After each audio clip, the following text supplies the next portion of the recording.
Unti-unti nang bumabangon ang Zamboanga City matapos mabawi ng ating puwersa ang mahigit sa 70% ng naturang lungsod. Maaalalang ilang araw din kasing nagdusa ang naturang lungsod sa pagitan ng AFP at faksyon ni Chair Nur Miswari.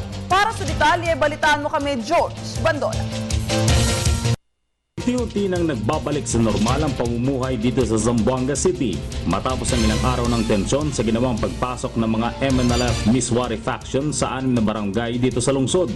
Sa kabila ng pagkakalaya ng maraming hostages at pagkasawi ng mga sangkot na miyembro ng MNLF, marami pa ring bangko ang sarado. Abnormal pa rin ang operasyon ng mga remittance centers at mistula pa ring ghost town ang sentro ng lungsod.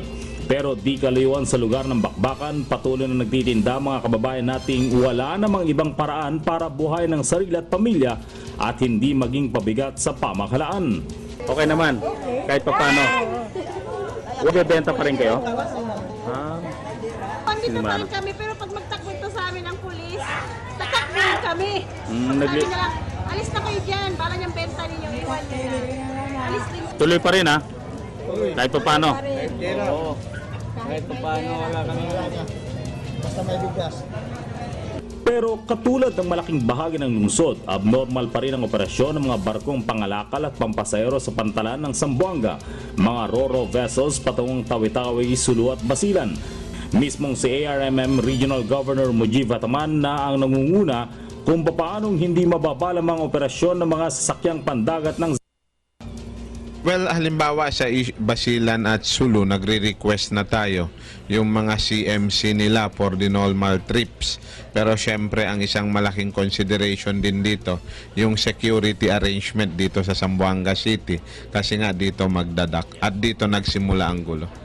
Nangako rin ang mga negosyante ng agarang pagpapanumbaling ng operasyon ng mga pagninegosyo sa lungsod, maging panatag lang ang sitwasyon sa Zamboanga. I would like to assure the business sector and even the community of Zamboanga, they're all doing their best. Our challenge in the coming days is how do we help the government bring back normalcy. Inaasahang unti-unting magbabalik ang operasyon ng Zamboanga City matapos ang lagpas ng isang linggo ring pagkakantala nito dahil sa tangkang pananakop ng MNLF Miswari Group. Kasama sina Joel Mamaril, Eddie Arellano, Julius Masayon para sa Telebisyon ng Bayan, George Bandola.